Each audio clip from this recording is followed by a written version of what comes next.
times. Good times. Fast. What about Fast Times at Ridgemont High? Is that as crazy as something like this? No. Although it is a classic movie with Sean Penn as oh my god, as Spicoli, talking about his teacher, Mr. Hand. Oh my goodness! All right, what is up, ladies and germs? It is Monday, July 11th. Whoa, holy crap! We're flying through the summer already.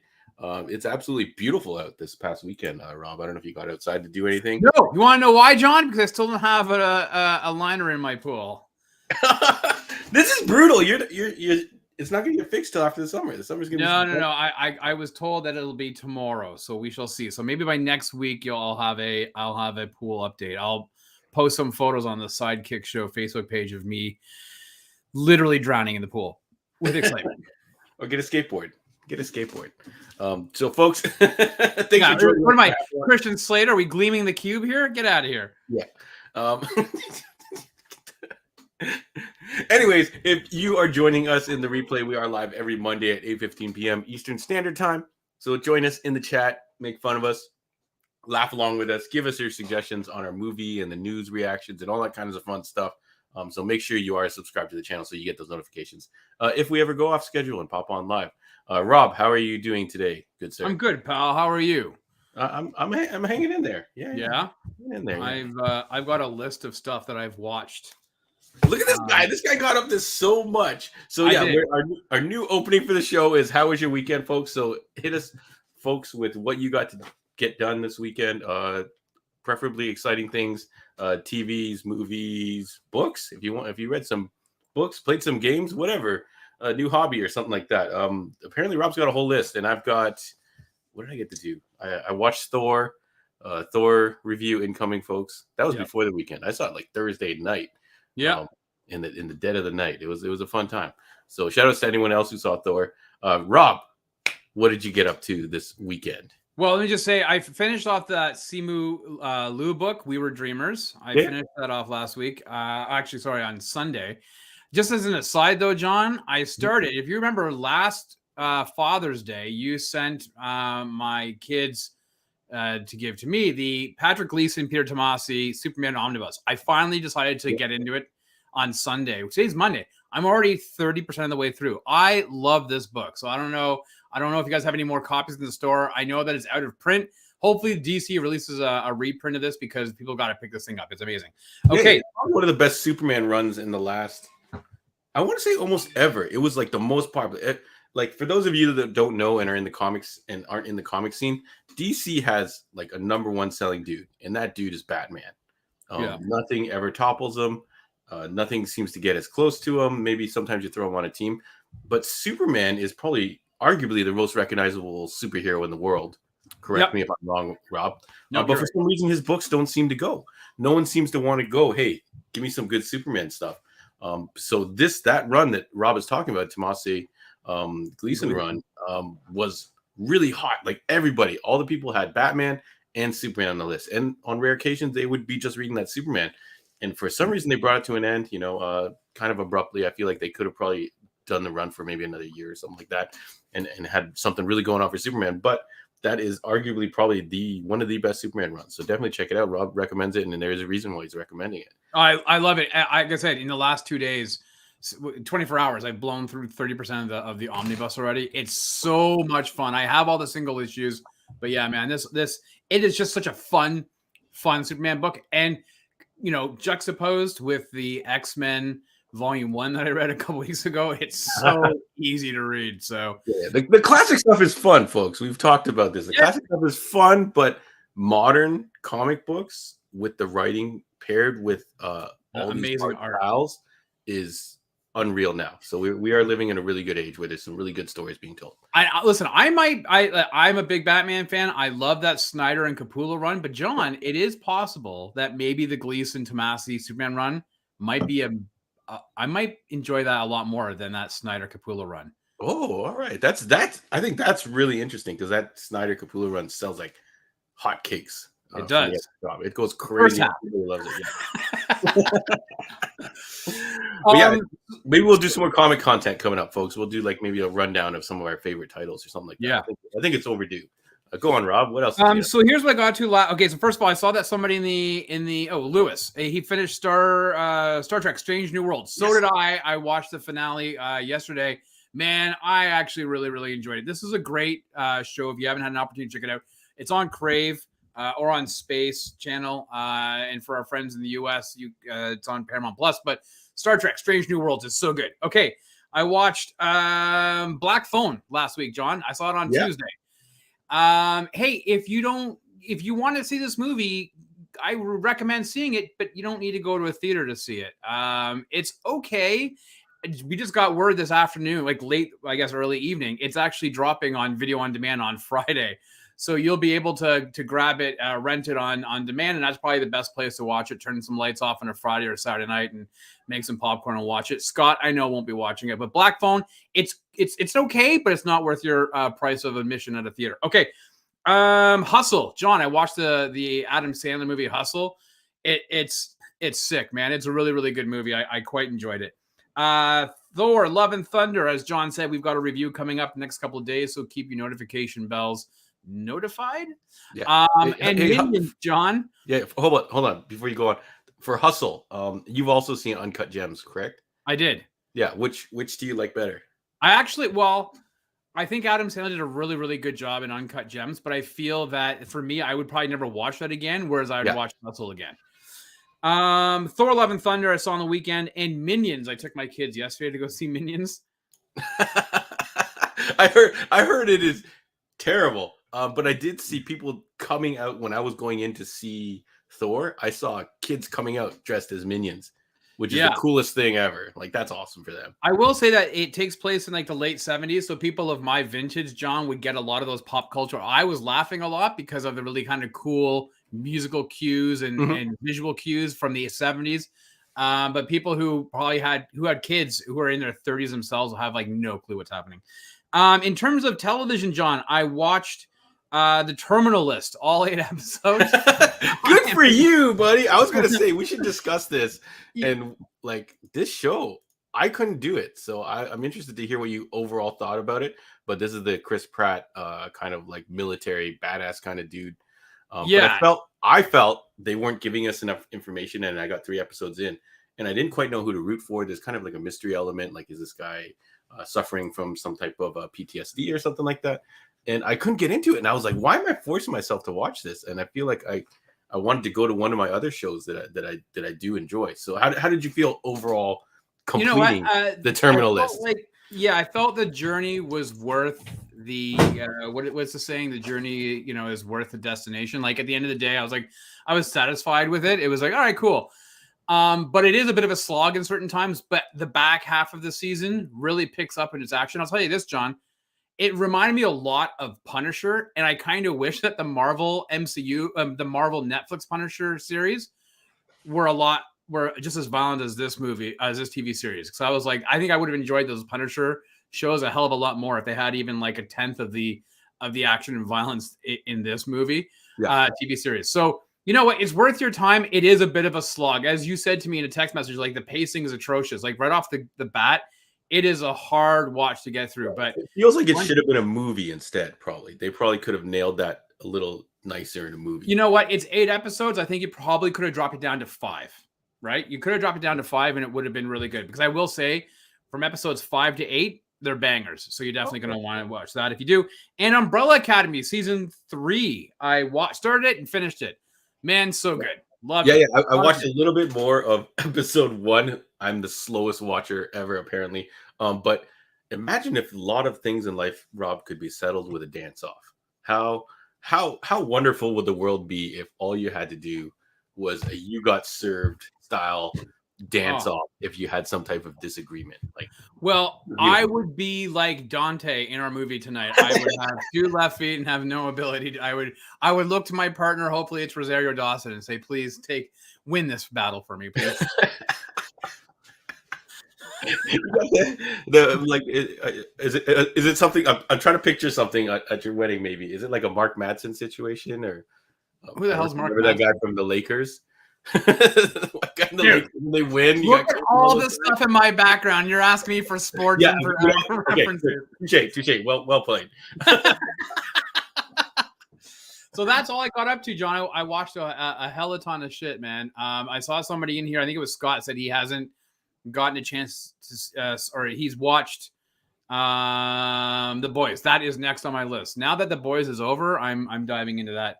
I'll probably start that tomorrow. Yeah, I don't know what's at the top of my list anymore. I think I'm abandoning ship on the terminal list, and I think how far into it are you though? Like episode 3. I'm still at this, light spoilers, folks. This mystery stage where you don't know if he's kind of doing things himself or someone is setting him up. So it's kind of like I don't know. Like you know what, man? I think at the end of the day, it's worth your time to watch it. They will likely get a season 2, so you might as well give it a go. There are other things, if you haven't seen it, I'm sure that's more impressing for you to watch. But if you're already 3 episodes in, just finish her off. Yeah. There's like a wealth of stuff to watch, though. But yeah, I guess maybe I've invested this much time and it's still in my brain right now. If I wait any longer, it's going to be completely gone. So unless you think I can jump in on episode 5. But if anyone else watched the terminal list, or maybe you didn't watch it, let us know why you didn't want to watch it. Maybe you just didn't like the look of it, because they are heavily promoting it. I'm scrolling around on my socials. It's everywhere. Yeah. Which is sometimes a bad sign. I didn't get up to much this weekend, Rob. I did get to go to TF Con. There was a lot of stuff going on. Yeah. So TF Con is a Transformers convention. It's a 3-day show. They have a couple panels on Friday on how to customize figures, design work, behind the scenes type stuff. They had a lot of guests there, a lot of different artists that worked on Transformers, people who wrote a lot of scripts for the TV shows, voice actors. And they did have one guy in there that you might recognize, Rob. It might be a little bit of a deep cut. But Vince DiCola, I don't know if that name means anything for you. No. Yeah. So he's the guy who did the music for the Transformers, the movie, all the synth stuff. Okay. And he also did the Rocky IV music, like the synth beats. Yeah, he was there. It's pretty cool. He was selling CDs and doing photo ops and all that kind of stuff. So that was kind of pretty fun show. Lots of Transformers stuff. Luckily, I'm not super into Transformers, so I didn't go crazy. But there was a plethora of stuff. If you have a bunch of broken Transformers sitting around at home, they had people there with bins that just had all the missing parts that you could desire. So if you were like, I need a gun for this character or whatever, you could find it there. It's pretty cool. But let's dive into the comments for a quick second here and see if anyone else. I heard Vince's favorite drink of choice is Cola. Yeah, Cola. So Scott's got terminal list in his queue. Interested to hear what he says about that one. Fraser's liking terminal list. He's on episode 4, so he's one more further than me. So maybe he's hit that point where it kind of really goes, goes into gear, as you would say. Boys and Invincible. Yeah. So Steve's really liking Boys. It's kind of, the darker element of superhero-ness. And I don't blame him. A lot of people are into The Boys. Yeah. I'm actually really looking forward to Paper Girls. That comes out at the end of this month. Yeah. Oh man, Paper Girls. Not that I want the month to go by quickly, John, but we are at the 11th, and on that, was it the 29th, I think, is when Paper Girls drops. So I'm pretty excited to see what that's like. Yeah. All right. So thanks everybody for sharing your weekend with us and listening to our weekends. Mine not terribly exciting, unless you like to buy a lot of toys. So we'll move on from there. Let me throw you up some quick things happening at the store. Sorry, my slideshow got all messed up here. So Fortnite. Issue number 2, the Zero War, the big Marvel crossover, is out this week. A lot of people have been asking me about it. Doing very well with the kids. It's nice to see the kids coming in, and these young guys and gals who've never bought a comic before go, hey, do you have a Marvel Fortnite comic or whatever? That's always fun to see. Yeah, these new readers popping into a comic store for perhaps the first time, checking out a comic because the massive juggernaut that is Fortnite has decided to do a crossover with comics. So that's pretty cool. If you need that, let me know. I think Fraser and Lewis have already let me know that they want copies of that. Batman that I mentioned last week, issue 125, the Chip Zdarsky run with Jorge Jimenez doing the art. We sold out completely. Really kind of crazy because we did order quite a few copies, but we're going to get more. So we got some more first printing still coming in. So if you want to check out some Batman action, check that out. And then this week, I mentioned it, Zdarsky has another book coming out, Daredevil #1. He's back. He's had a phenomenal run on Daredevil. They're rebooting to #1. That's what Marvel does.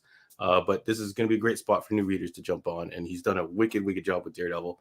And like I mentioned before, I don't think anyone's ever done this having two big main characters other than Frank Miller back in the day.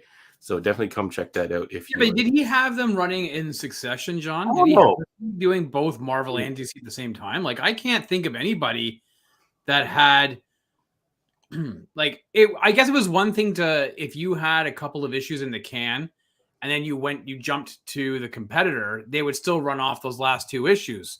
But Zdarsky's like, these are brand new issues on both. Like, I don't know of anybody.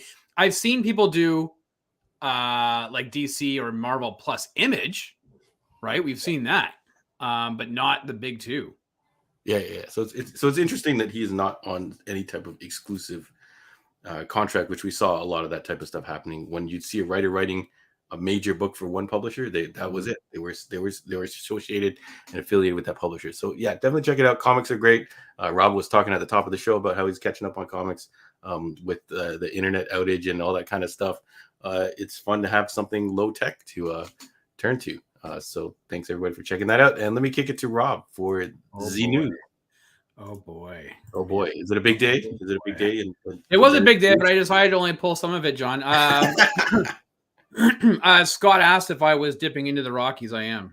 It's look at you. All right.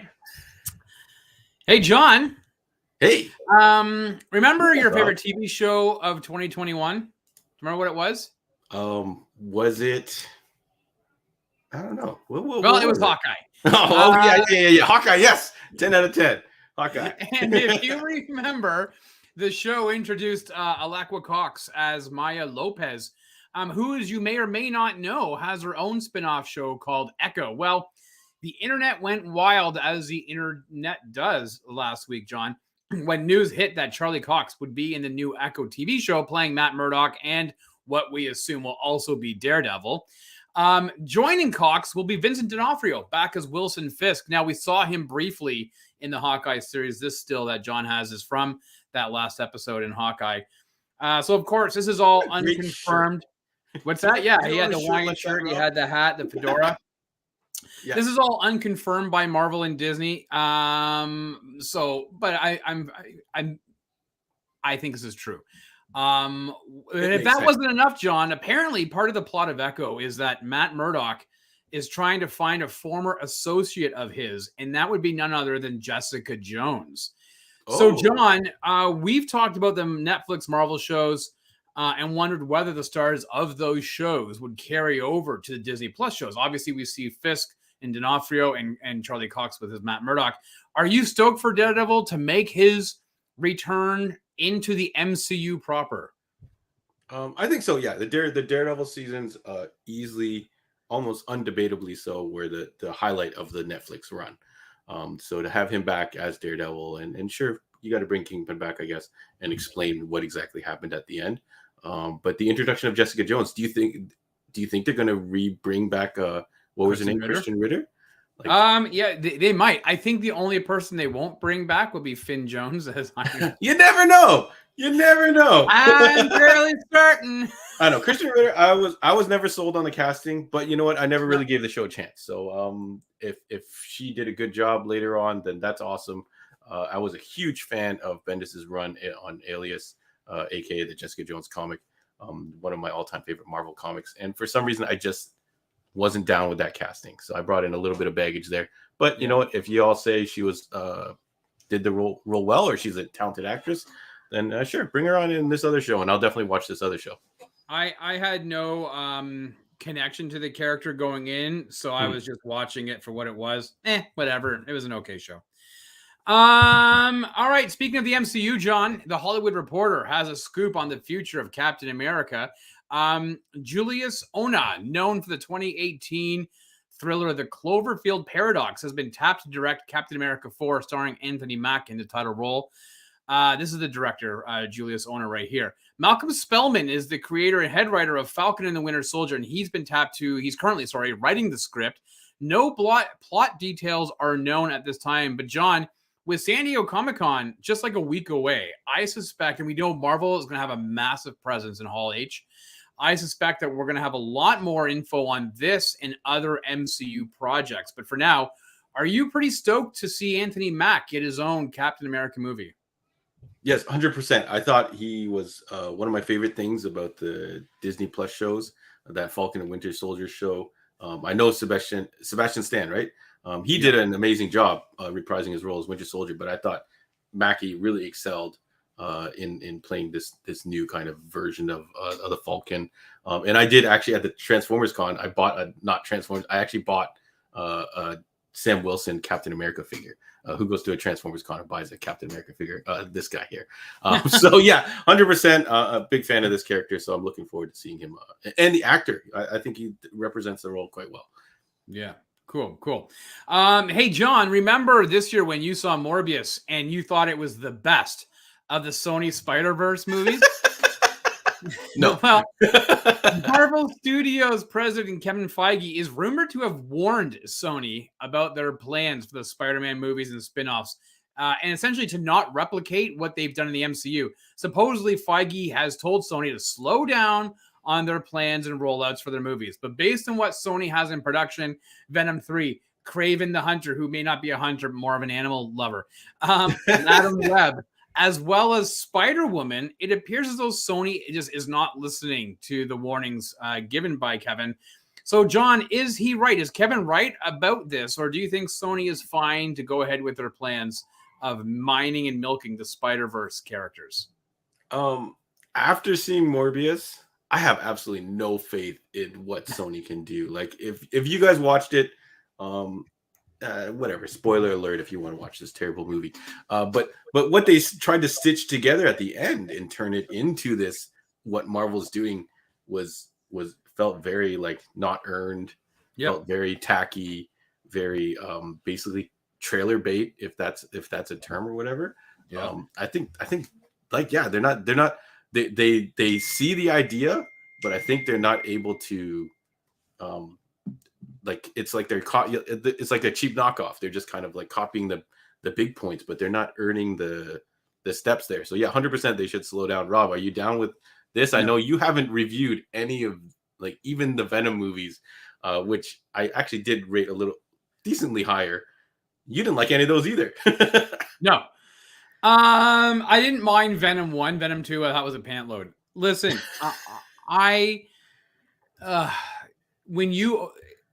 when you only have access to one character and then whatever is derivative of that character, and you're just mining the shit out of that all that IP, I think you're just watering down the product. Like, we've talked about this before with all these streaming services. They're putting out quantity over quality. They're just hammering out all these stupid Spider-Man projects. Now, the outlier being Into the Spider-Verse movies. Like, that was a phenomenal movie, and I'm really looking forward to the 2 sequels coming out.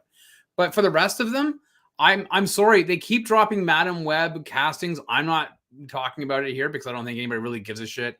The Spider-Woman, I mean, it's Olivia Wilde directing it, and I like what she does, but I don't know if I care enough to go see these in the theater. Like, and I say that, but I probably will, but I'm going to be begrudgingly going. I'm just going to go for that Morbius. When they tacked on that stuff at the end of Morbius, that was very, like, poorly done. Man. Like, very poorly done. Like, it was almost like they had a separate department that was just like, how can we shoehorn this into this movie? Would you compare it to as bad as Tom Cruise's The Mummy, trying to set up a whole universe? I feel like this is worse. I feel like the Tom Cruise thing might have had a chance. I admittedly, like, we've talked a lot, whether it's been this show or the main podcast, about the Kraven the Hunter, the miniseries with Spider-Man, the Web of Spider-Man and all that. And I know that Scott on his social media channels, he has the Masterworks. I think there's a hardcover or whatever. Like, that 6-issue series, The Hunted, is amazing. And now they've got this Kraven the Hunter, as played by Aaron Taylor Johnson, coming out next year. And the rumors are he's an animal lover. Like, he's running to try to save you. Like, that is the complete opposite of what his name's Kraven the Hunter, man. Like, so I don't know. I don't know if it's true. I don't know. They're regressing. It's like when they would make superhero movies back in, like, I don't know what we would call it, like the mid-90s or whatever, and they would just take the name, like the Dolph Lundgren Punisher, something along those lines, where they just taking the name and maybe looking at some pictures and going, okay, I got something, let's do it. Well, if you think about all those movies that tried to replicate the success of Batman, right? You had The Phantom, you had Dick Tracy, like you had all of those movies that were trying to cash in on the comic book movie craze. That Which the all sucked. 1989 Batman movie did, right? And they all sucked because they were just hobbling together all of these IPs just to get them out, and they were all horrible. So I'll leave it at that. But obviously, Kevin Feige is giving them a warning, and they don't give two shits. All right, hey John. Jurassic World Dominion hit theaters on June 10th. Do you remember that? No, I don't. Well, I'm assuming I haven't seen any of them. All right. Well, you guess what, buddy? Good news for you. Just like with Black Phone mentioned earlier, you can watch Dominion from the comfort of your home, as Universal has advised this Jurassic World movie, the third in this world franchise, but sixth overall, will hit video on demand as of Friday. So now you can sit back and spend the money to rent this movie. Or John, do you think you're just going to wait until it's on one of your currently subscribed streaming services? What are you going to do? Yeah, I'm 100% not going to pay for this movie. I have no interest in this, and I believe the reviews were pretty mediocre on this, even from yourself. Yeah. So yeah, I'm not going to. Maybe if some marathon kicks in. But yeah, I don't know. I've zero interest in this franchise at this point. I don't know what it is. I don't like dinosaurs. I don't know. All right, fair enough. And finally, John, some sad news out of Hollywood today. Now, does the name Monty Norman mean anything to you? It does not. Sorry. Okay, and you know what, dude, it's okay if not, but he has scored one of the most iconic movie themes of all time, which was first used in 1962 with Dr. No, John, and has been used in every James Bond movie ever since. Now, Norman is credited as the writer of the James Bond theme, that famous James Bond theme, which was arranged and performed by John Barry, who is usually the name Bond fans would think about when it comes to that iconic score. John, there's a handful of movies where the movie themes come to mind: Star Wars, Jaws, Raiders of the Lost Ark movies, and of course Bond. Monty Norman is the composer, though, of what they call the James Bond theme, and he passed away this morning over in the UK at the age of 94. So we tossed one up to him, and then the guy composed something that has lasted 50, 60 years. So thank you there, and Mr. we'll Norman. Continue. It is one of the defining trademarks of James Bond movies. So this one's to you, Mr. Norman. That theme is not going anywhere. That's a never-ending legacy for this gentleman and his. Yep. And that, John, is the news. Yeah. All right. Thank you, Rob. Thank you for the news. Rest in peace. And condolences to family, friends, and anyone out there who was a James Bond fan. Well, yeah. That. Do you remember a game called Spy Hunter? It was like this car movie, and it had like kind of like a knockoff James Bond theme. Yeah, it was going with it, but yeah, that James Bond theme, you can't stop it. I'm pretty sure it was used a lot in that GoldenEye game, which I jammed the shit out of. So hopefully you got a nice check for that. With that controller that absolutely made no sense to me. I never understood the N64 controller. It had like an extra prong in the middle. Nobody ever used. I was like, what's your joystick on it and stuff like that. But yeah, we played the shit out of that GoldenEye game. But N64. I don't think I would want it. I dug one up previously. I found it in my basement, and we tried to play a couple games on it. Doesn't quite hold up for some reason. Not as good as the old Nintendo or Super Nintendo. Rob, did you check out the Jamie Foxx trailer for the Day Shift? I did. I was actually going to message you, and then I didn't. But yeah, I did. I will say it's piqued my interest a lot more. They released a teaser a few months ago, and I was like, this looks like shit.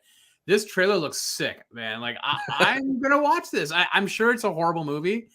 But I'm gonna watch it, and I'm quite excited to see it. Yeah, it'll be available for you on your Netflix, so you're not gonna have to leave the comfort of your home to watch it. That's right. But I made the joke. It's John Wick, the Vampire Slayer, or whatever you want to call it. It looks pretty good. I think Scott Adkins is involved. I don't know if he's a villain. I didn't see him in the trailer, or if maybe he's doing fight choreography or something like that. But yeah. Yeah. So shout outs to that. I think we funded on that movie when it originally was announced, and they had no information out for it. So I'm glad to see something dropped, and maybe people will check that one out. So thanks, Rob, for the news. I don't know if you have any other bits that you want to cover before we move on to. No, I just saw that movie of the Scott had mentioned. Scott says, "Hey, I'm going to go watch Maverick again just to see the aerial plane spin once again." I will probably do a rewatch of Maverick. I know my son's been bugging me to go see it every couple days. Like, when are we going to go see it? When are we going to go see it? So I might try to get out to the theater to see it. It actually does beg the question, John. Aside from Bullet Train, I can't think of anything else that's coming out that I have any interest in. I don't know what else is coming out this summer. I mean, the reality is we're halfway through summer, and I can't think of anything else coming out. What was that movie they played during the trailer? And what trailer they played during the movie? During Thor, Thor, and it's got like Christian Bale, Taylor Swift, Margot Robbie. Yeah. That's Amsterdam, but that's not out till November. It's a David O. Russell movie, so the guy who did American Hustle and Silver Linings Playbook. So it's an artsy movie type thing. I'm looking forward to seeing it, but it's a November movie, which means it's going to be up for Oscar contention. So definitely not coming out this summer. Oh, okay. Yeah. So the summer is going to be kind of quiet. Yeah, I think I still want to attempt to get that Maverick rewatch in. If not, I'm sure it will not be out on home video anytime soon because they know they got to cash in on those theaters. So shout outs to that. I think, do you think Maverick's going to be on your top 5 list at the end of the year? Probably. Yes. Especially after seeing some of the movies I've seen in theaters where I'm just like, kind of disappointed by them. Yeah.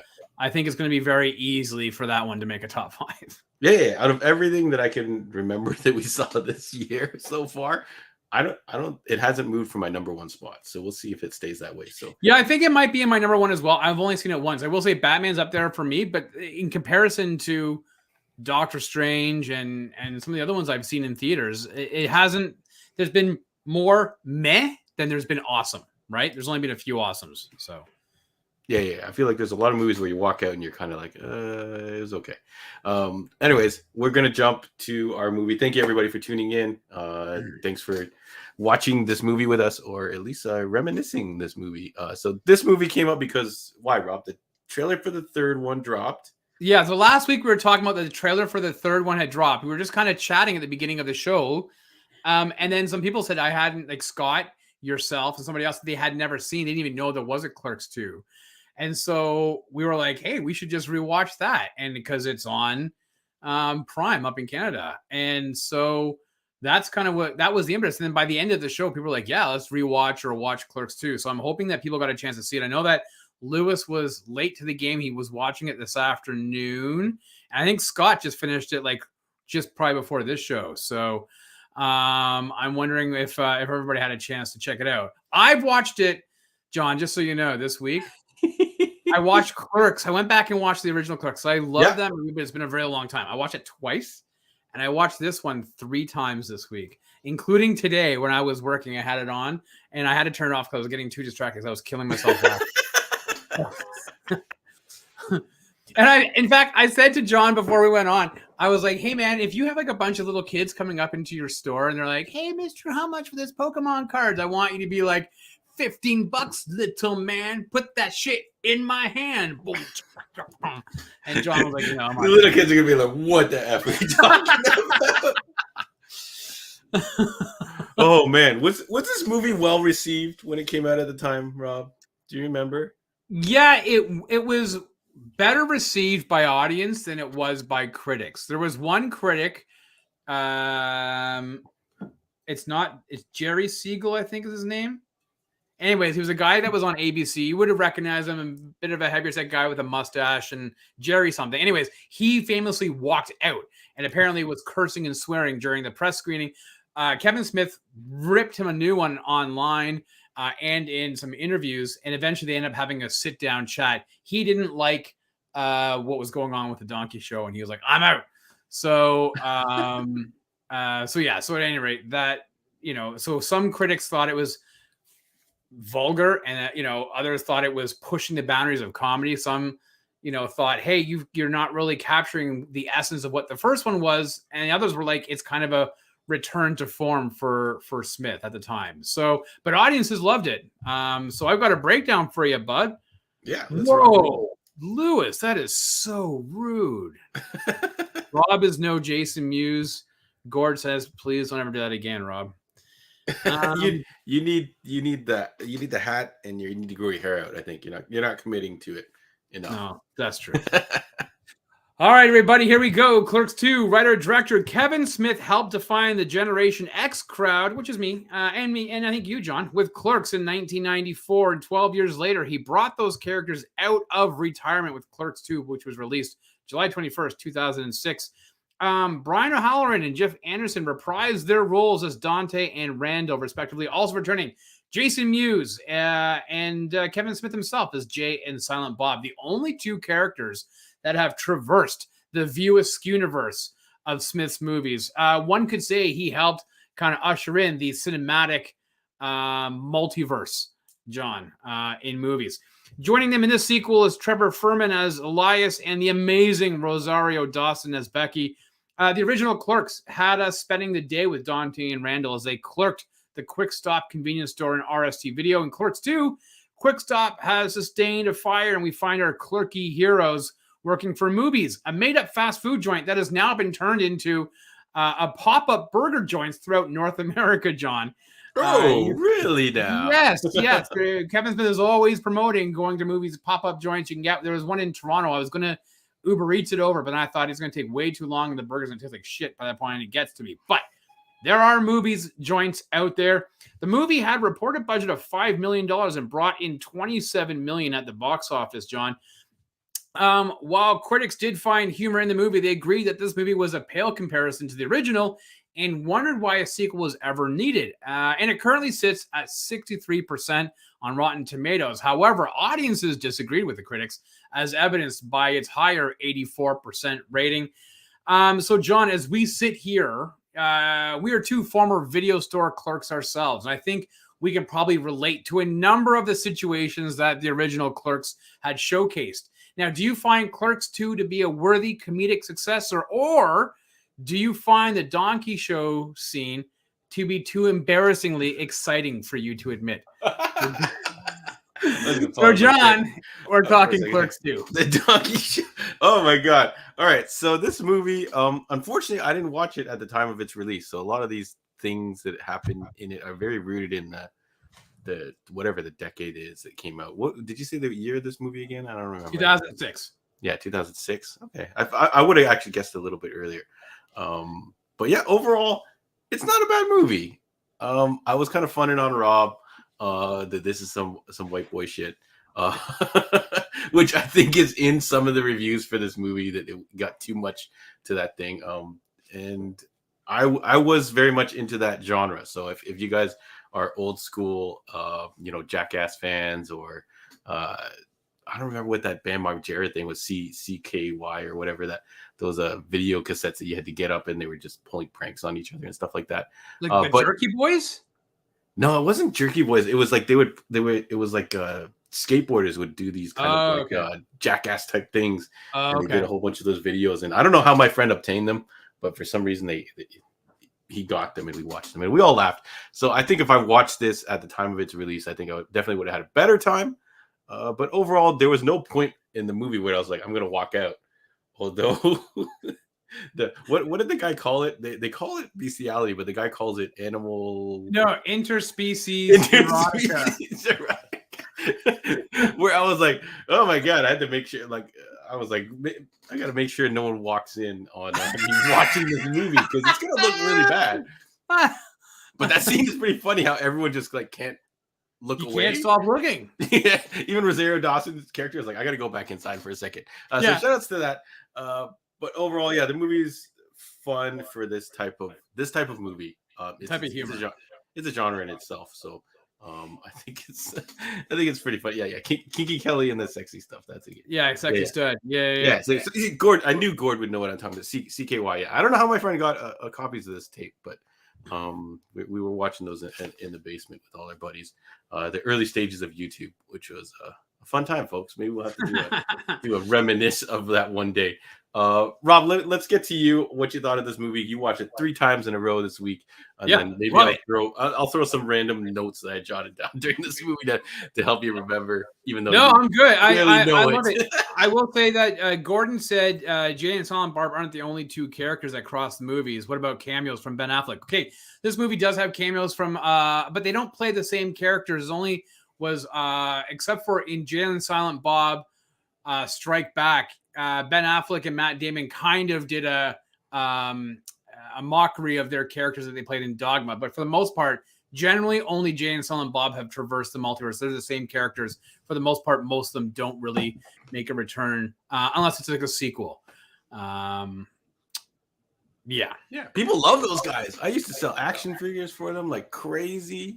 Yeah, and stuff. Well, doesn't they have their own weed company? Like, listen, say what you will about Kevin Smith, but this is a guy who, again, as I said, he helped define the '90s era with that movie. And he had a bit of a falter with his second movie, which is Mallrats. A lot of people were like, "You've fallen from the highs that we've put you on." But Mallrats is a really good and it's a funny movie. And it's got this like following, this cult following after it came out when it hit VHS and on movies. And then, he had a couple of missteps. He had Chasing Amy, which is a fantastic. It brought him back into that indie scene. Say what you will, he's had Tusk and, Yoga Hosers and everything else, but the guy has brand. He is a marketing machine, and his name is his brand with his podcast empire, the Smodcast empire, and everything else. So I think that, he found his brand, he found his footing, and he's going forward. And to be honest with you, I'm very excited to see Clerks 3. I saw this one at the theater with my wife. And we were just killing ourselves laughing because I think at the time, like, it was so in your face. Like, some of the humor and the jokes were just so in your face. You're like, holy shit, I can't believe they got away with that. You can go back 10 years prior, and it'd be the same feeling you probably had when you watched American Pie in theaters and you saw, Jason Schwartzman up there, like, hammering away at the apple pie on the counter. So, like, it was just like, you couldn't believe you're seeing this. You can't believe it's getting away with this in a theater. You're watching this and you're laughing. And yeah, man, I love this movie. So you got a bunch of notes. I can go on all night. What do you got? Yeah. So I was just jotting some random stuff down because being my first time watching this movie, the Transformers shout out. They're talking about Transformers movie coming out.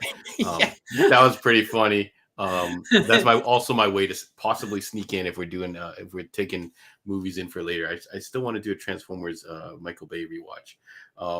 And the GoBots reference? The GoBots, the Kmart Transformers. Man, at TFCon, every once in a while in the corner, you see one of those GoBot combiners sitting there all alone.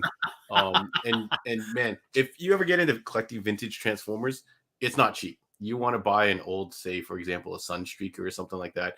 It could be missing a wheel and a gun or something, and it's still going to cost you almost $100.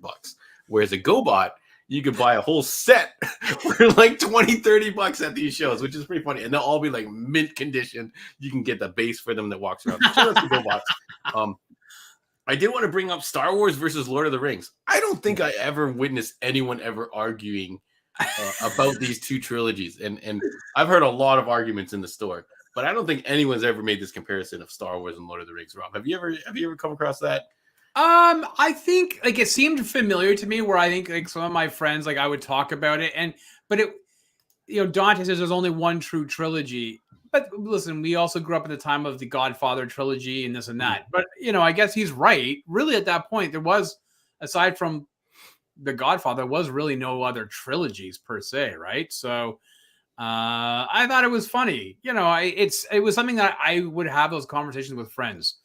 So yeah, I thought it was quite, but I didn't hear, like, my wife, I dragged her to go see the Lord of the Rings. And when that scene came on, she was killing herself laughing. She audibly said, he's right. Even the fucking trees were walking. Like, he's like, he does like a reenactment. Want me to reenact all the movies? And me not really having seen these movies incomplete. I kind of vaguely remember just a lot of walking in this movie. Yeah.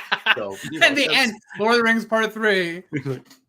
And I'm like, is that what happened? Maybe it is what happened. I don't know. But maybe one day I'll find out. Shout outs to Wanda Sykes, who looks like she doesn't age at all. She looks like the same as she does now, which leads into the whole kind of racial slurs joke. I don't know. Maybe it's too sensitive to have come out now. I feel like they weren't kind of maliciously doing it. It was more for a comedy aspect, Well, it was, yeah. And I think there's some comments that it probably wouldn't flat it in. I would probably tend to agree. And I would be interested to find out what Smith and their actors feel about those lines of dialogue now. Yeah. But it did highlight the fact that, this is a pure white guy he is so in his own world. He has zero understanding of anything outside of his own purview, right? So it was kind of putting the reflection back on him that he's just an idiot. It was into the character. Yeah, he's all like taking it back or whatever, like that. Yeah, he's really like surprised. What are you talking about? and you're just like, you're an idiot, and they tell him right to his face, you're an idiot for thinking. Yeah. So maybe it's not as bad. I have seen like a couple. There's the rewatch podcasts are a big thing now. I know Scrubs is doing it, and they had a bunch of jokes that are kind of inappropriate, and the creator has come in and just kind of apologized for making these things that seemed funny at the time and maybe are not appropriate now. So maybe there probably is an interview around the way they talk about it. I don't want to get to the donkey stuff yet. I feel like we could fill a whole episode with that. This is ridiculous. Shout outs to I feel like we've seen a lot of things lately where there's a good old fashioned knee to the balls or knee in the nuts. like I feel like that's not in movies nowadays. You don't ever have someone grab someone square in the shoulders and go knee him in the nuts. Right. It feels like a dated thing to do. So that it's pretty funny when you see it. That was Emma Bunton. Yeah. And I know you know that name. Yeah. Right. You do. What is it from? Emma Bunton. It's one of the Spice Girls. It's isn't that Baby Spice? I thought you would know that. You're a Spice Girl. I don't know what you're talking about. If you want to call Pat up, that's who I'd call. If this was Who Wants to Be a Millionaire and you started asking stuff about Spice Girls, I'd definitely be calling Pat up and go, hey. But that was $1 million riding on this wife, in real life. That's Jen. Yeah. The girl who was playing Miss. Oh, yeah, Scott's already in there. He's like, Spice Girls. All right, yeah, fair enough. I didn't know. I didn't know all the true identities of the Spice Girls.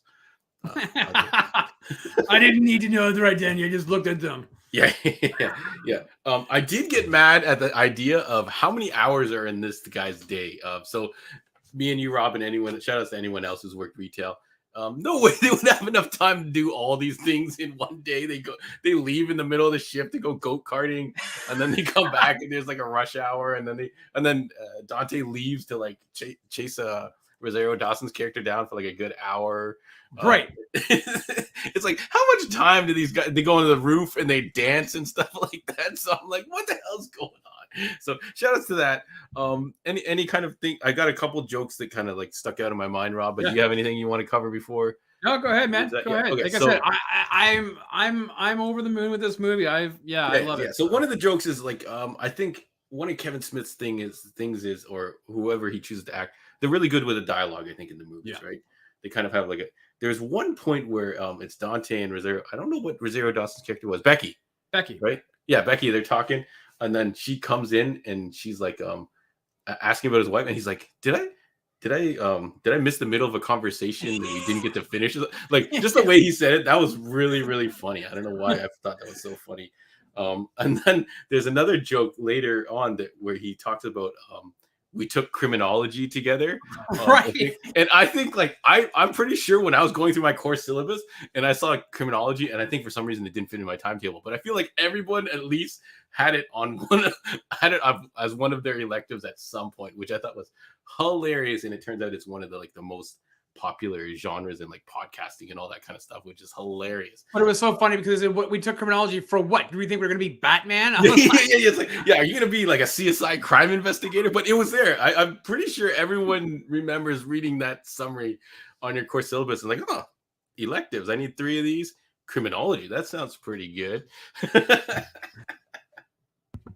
Oh my god! So those are the things, and then other than you just get to the donkey scene, which is just like the most ridiculous thing. I don't know if it's ever put to film, but I'm glad they didn't get more graphic on it for some reason I remembered, I'm like, this movie was filmed back in whatever. So it's not going to get as crazy as like The Boys is now or something like that. Right. So imagine if this movie came out now, what you'd be seeing in that, and you'd probably have a bunch of VFX guys going, "Oh my god, I can't believe I'm doing this shot." Yeah, you're right. You'd probably actually see the donkey balls. You know, sorry, keep going. Yeah, what else do you got? No, that's all I got. So if anyone else has got some moments that they thought was really funny, it's shout outs to the Smashing Pumpkins song, which was a great track, and then shout outs to I Want You Back. You play I Want You Back and anything, everyone's gonna get up and dance. So yeah, so you know what, listen, I find myself and the humor in in Randall were somewhat similar. You know, I'm quite reserved during these shows. I'm reserved at work. Once I'm out, though, it's chaos and anarchy and dirty ass jokes, and I'm all about the dirty shock exploitation for people. I like seeing people squirm based on things that I say. It makes me laugh. But I you know, when he's talking about when Dante and Randall are outside, first of all, Jay's up against the door, the wall. And he tore through the door. I did question why they were so close together. I'm like, I don't know if this is the norm for, like, you know, a bunch of white boys hanging out, but you would not be that close to your buddy. Well, you would be across the room. You'd be like, go pee against that fence and I'll see you later. No, not we. But when he gets smashed by the door, I definitely laughed out loud. I was like, oh. Yeah. And he dropped, and I was laughing. And then when Dante's like, when Randall's telling Dante, he goes, I don't understand how it is that you can have two gorgeous women pining after you. It defies like the law of I look at you. You are a hideous chud. Like chud being the point where Becky tells him that too, right? It's kind of like, you know, women go after blah blah blah, but they go out and then they find out that, and then he's like, don't say it or whatever. Well, yeah, because then she makes a reference earlier about how her weakness is obviously having sex with unattractive loser nerds in the back room, and I'm like, wow, like this guy's looks are just getting hammered left, right, and center. I thought that was hilarious. Listen, pillow pants. Yeah, okay. That scene for me is like one of my most rewatchable scenes. Like I was watching it when we were getting into the waiting room here with you and I. You know, when Elias is telling Randall about pillow pants, and you can see Randall's eyes are just like widening, and then you hear that there's a faint music track, like just like make it like this the horror story about the troll that lives inside of his girlfriend's. I wonder if like that's a pretty young actor delivering that. I don't think we were in the age of improv, so that was probably all written for him. I question how he got to the delivery of all that. Like, it's great. And you know what? So that guy, he hasn't really acted much since. Like, he's like, I went online trying to get some more information. He was in another movie that Kevin Smith saw him in, and then he was going to try to do some producing, but he's pretty much off the radar. Like, he hasn't really done anything else. And I think that guy, his facial features and expressions on stuff was just so funny, right? I mean, you know, Randall, you know, really picking on him, you know, he goes, when he's like, you don't get any girls, dude. And he goes, I have plenty of girls. So I get them on the left and right. And then Randall's like, your girlfriends are your left and right. Like, just like the quick comebacks on stuff. Man, I was just killing myself laughing. And I was like, oh shit, this stuff's so funny, right? It just felt, you said about the flow of conversation, but it just is so quick and so funny. You know, I thought it was hilarious.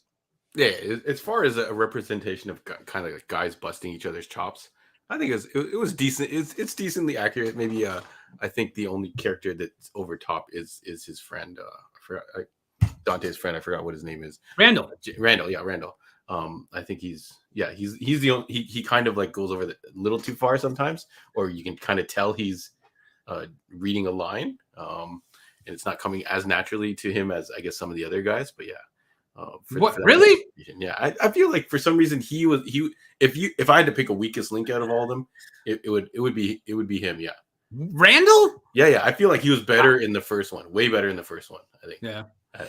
I wish that we saw this movie together, because I would have liked to have sat like across from you, just watching this movie. Like when Emma says, "Dante, I have a surprise for you outside," and he walks outside, and Jay is sitting there, and he's tucked back, he's tucked himself back, and he's sitting there, and he's like, "Is that my surprise?" Yeah, he's like, "Is that my surprise?" And she's like, "No." Like, why would that be a surprise? I was just like, I was like, oh, I can't just imagine, because, guys, the funny thing is, guys and girls who are listening to or watching this, I messaged John yesterday, and I'm like, "Hey, man, are you going to have a donkey show at the store one night when it closes?" And he's like, "What?" And he hadn't seen the movie yet. I was like, "What the hell are you talking about, man?" Yeah, I wasn't sure if I was going to make it for this movie, but yeah, I thought that was great. So, if anyone else watch this movie, would you rewatch this, like, as a comedy? Because we all need comedy sometimes, right? Would you? I don't think I would watch it. It's in its entirety. I would definitely rewatch scenes of it. Some of the delivery of some of those jokes, and the back and forths. The amount of hours they have in their day really kind of pisses me off, because I'm kind of like, I'm like, man, they're there from the morning until nighttime. Yeah, but I'm like, oh man, I could use another 6 to 8 hours to get things done, and I feel like they have like infinite time for some reason. So it kind of annoys me when I'm watching. I'm like, what? They're sitting in the office, he's painting their toenails, and like this is getting kind of. But they're working at a burger joint that has like no customers. yeah. I guess if nothing was going on and you didn't care about the thing. But so the whole story progresses, and they end up owning or buying the Quick Stop. The Quick Stop out with backing from Jay and Silent Bob, which is a cool story. Yeah, and in the jail when he's like, "Okay, stipulation number 1 is this," and you're like, "Okay," and then stipulation 2 is this, and then you're just like, "What?" And even the Kevin Smith Silent Bob character is like, "Why? What's wrong with this guy?" It's so funny. Trying to mess with him. But so now this leads into 3. So I did, after finishing watching this, I watched the trailer for 3. Yeah. 3 looks much more promising, but you don't get to 3 without having this bridge in their story of these characters moving to this point. Like, and I don't know if you could have just told that in a flashback or something, that they somehow obtained ownership of this thing. So what are your thoughts on 3? I know you've watched the trailer. I don't know how many times you've watched it. And everybody in the comments, let us know. Yeah, no, I'm pretty excited to see it. I know that. So originally, Clerks 3 was going to be filmed a few years ago, and they were 2 weeks away from shooting. They were in Philadelphia pre-production, and Jeff Anderson said, he pulled the ripcord and I'm out. And it was a huge thing because there's a lot of time and money had gone into. And Smith said, "I can't do it without one of the main," and it was like on the news and everything else. So they shut it down literally 2 weeks from cameras rolling, and he pulled out, said, I'm not doing this. And as we know, in 2020 or 2019, Kevin Smith had a heart attack. He was filming a couple of comedy specials, and he ended up having a heart. He had the I guess the starting of a heart attack. In between, they rushed him to the hospital and this and that. He then rewrote Clerks 3, which is what is being released in October. Apparently, the original script for 3 that Jeff just walked out and said, I can't do this, was very dark and much different. And so as much as I would love to see what that was, or get a copy of the script to kind of read to see the comparison, seeing what is coming, I think this is like a full circle thing. I mean, obviously we see in the trailer that Randall has some heart issues. Obviously, art imitates life, and decides to make a movie of his working of his life as a clerk, which brings you back full circle to what the first movie was, right? Yeah. With Kevin Smith, because he was the clerk in that. So, I'm super stoked to see Clerks 3. I'm definitely, like, this is for me. I'm going to be going to the theater to check it out. I can't wait to see it. I try to support all of Smith's movies in theaters when I can. I'm pretty excited for it. Yeah. I think unless we go together or something like that. I don't think I'll be seeing it in the theater. Unless one of you guys in the chat maybe wants to hit it up, and maybe we'll roll together. But come out to Landmark Theaters, buddy. I'll treat you to one of them special seats. the special seats, so we can watch the Donkey Show together. And everything else. Yeah. they're reclining, and you can kick back and relax, bro. Yeah, maybe. Yeah, maybe we'll have to do it. I feel like it'd be a fun kind of a journey. But since we're on that topic, what's your favorite Kevin Smith movie then? Is it Clerks 1, or is it one of these movies in the echelon? Like I think someone else mentioned in the comments, the two movies that I saw were Chasing Amy and Jersey Girl. Yeah. I think were the original movies that I've seen of his, because they were masked as rom-com looking kind of things. Yeah. So it's interesting because I really like Clerks. But I Chasing Amy, I felt was a return to form for Smith. Like, it had something to say. Do you know what I'm saying? Like, I thought the story was important. I actually went to a press screening for Jersey Girl, and I was one of the few who didn't hate it. I thought it was actually really cool. I quite enjoyed it. It's been some time. That was the one where he gets like a daughter or something like that. Yeah, Ben Affleck. Yeah, his wife Jennifer Lopez. She dies at the beginning. Oh, spoilers! And then he has to. And he has to raise his daughter with his not dad. To be mistaken with that other movie, Geely, right? That's it. Yes, and that was the problem. Is it kind of came out around that same time after the negative press of Geely. So, but I actually quite like Jersey Girl. So for me, I would probably say like the most rewatchable for me are going to be Clerks, Mallrats, Chasing Amy, and Clerks 2. Oh, the other ones, I mean, so Clerks 2 is up there. I feel like it wouldn't be. I haven't seen all those movies, so I don't know. I know that Gord, I don't know if he's still here. Gord had mentioned Jay and Silent Bob Strike Back, and then Jay and Silent Bob Reboot, which came out last year. They're okay, but to me, they're not as rewatchable as the other ones I mentioned. So I like Mallrats because I worked in a mall, right? I worked in a mall, and it was infused with comic book shit, right? And like Stan Lee is in it and everything else. And if you remember in Captain Marvel, you got that Stan Lee cameo on the bus with the Mallrats script, reciting his line, right? So yeah. Oh, yeah, I remember. Yeah. I remember Mallrats was a big deal at the time. I don't remember it at all. I know I've seen it. I remember the pretzel joke, but that's all. That's all. The stink palm, with the chocolate pretzels. Yeah. So shout outs to Dogma. Like, see, a lot of these movies I haven't seen, so I can't really weigh in on that. But yeah, so hype levels high for 3 for Rob for sure. Yeah. I'm sure you guys in the comments. I was surprised at how many people wanted to rewatch this. So shout out to that. It was a lot of fun. Do you think it gets overlooked though as a comedy, John? Like if you think about like like modern day comedies from the 2000s on, like what are they? Like The Hangover. I feel like the comedy and rom-com have gelled together so much that you would get a mix of both in a category, whereas this is more of a actually it's got a bit of a romance element to it where he has to get the girl.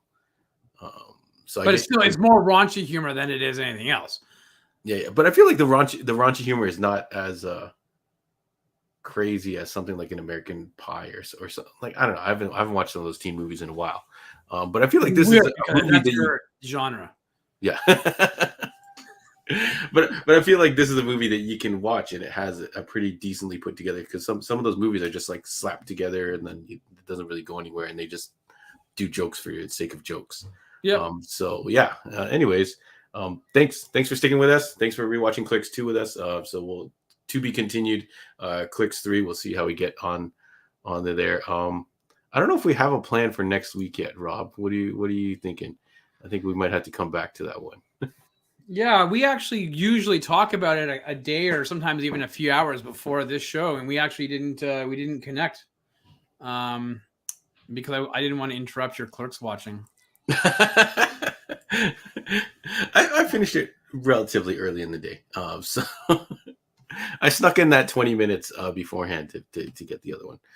So yeah, shout outs to. Well, Don, you've been wanting to watch a Transformers movie, so why don't we? Which one are you looking at? Which one would you like, buddy? I would want to rewatch the first one. Did you say Bumblebee? Is that what you just said? Oh, Bumblebee is a fun time. But I feel like that's in recent. I don't know if anyone else wants to do it. So shout it out if you want to rewatch Transformers 1, the Bayformers. If not, we're going to go back to the drawing board and try and think of something. Tropic Thunder versus Clerks 2, Rob. I don't know. I remember Tropic Thunder was a fun time, but Transformers is currently available to stream on the Paramount Plus network if you subscribe to that. Oh, okay. So it might be hard. I feel like a lot of us own it.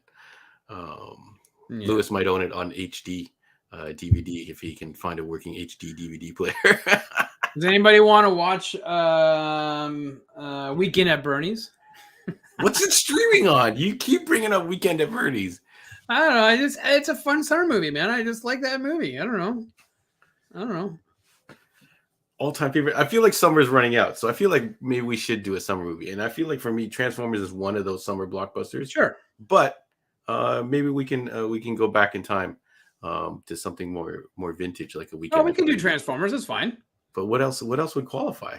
I mentioned Fast Times at Ridgemont High at the top of the show. I don't know if that's considered, summer movie. I don't know. Rob says pick something that's screaming. I'm just looking. It's currently on Crave. If you have the Stars extension, no one has the Stars extension. Only you do. That's true. That's true. No, there's a bunch of Netflix movies that are out we haven't seen. Rob, pick something that's streaming. I'm trying to, Lewis. I'm trying to. I don't know. What? Yeah, UHF, dude. I love that. I think we're saving that. We're saving that for whenever that Weird Al Yankovic movie. Oh, that's right. We are S. Yeah. All right. We might have to come back to the drawing board then. Well, me and Rob will discuss if you guys want to weigh in. Definitely. Well, yeah. Let us know what you guys think. Do you guys want Transformers? Do you guys want a comedy? Do you want something that's on? Do you want The Man from Toronto? It's on Netflix. I mean, we haven't. No. I've tried watching it. It's bad, man. I don't know what's going on. All right. And I know, and I'm normally very easy on Kevin Hart movies. I'm like, oh yeah, let's have some fun. I don't know. I couldn't get into it. If anyone did get into it, I feel like nobody's talked about it. Scott wanted us to rewatch Black Widow. Black Widow? I don't know, Scott. There's a debate on whether we should rank the MCU phase whatever Phase the hell. 4 movies. Phase 4 movies. Also Winter Soldier. I don't know. Okay, well we'll have to. She drops Dune. Yeah. Oh yeah, we didn't mention Dune this episode. So how you doing? How you doing? John Carter from Mars. No, I think we tried that. Rob watched it. He didn't enjoy it. Not at all. It's horrible. All right. Anyways, we'll do some brainstorming and see what you guys want to do. See, now all I want to do is go watch Dune. As soon as somebody mentions it, my Neanderthal brain turns everything off. So just go watch Dune. Just go. I feel like without the theater experience is not as. No, I've watched it at home a number of times. Yeah, I know, but I feel like it's not on as high on my rewatch list without that theater experience to add on to it. So maybe when 2 comes out, if someone runs a doubleheader. Anyways, yeah, we're gonna spin around in circles, folks. Oh, so, you know what? Check out our social feeds. We'll have something up by Wednesday, right, John? Yeah, for sure. Yeah, for sure. And if we can't think of anything, then Transformers it is. And maybe we'll go to Transformers 2. Anyways, look at Rob. Rob's like, no thanks. I feel like there's magic in that first movie. But anyways, well then let's just do it. Just pick it. Stop being a big baby. We'll just watch Transformers 1. You've been dying to watch this movie, so let's just do it for next week. Transformers 1. I'm sure people have it, like you said. If not, I think it's $5 to rent, or it's on the Paramount Plus streaming network, which in and of itself is $6 for the month. So just sign up for free for 7 days, watch it, and then just discontinue your membership. I think there's a specials too. If you have certain things, I think there's a 99-cent special or whatever. Anyways, let's just do it. We'll see if anyone objects. So we're penciling in Transformers. Unless I get a bunch of messages from people. Rob, thank you again for sticking with me and rocking the Nirvana shirt, of course. I wanted to buy Guns N' Roses shirt the other day, for reasons. Yeah, that we'll get into. $15, little man. Put that shit in my hand.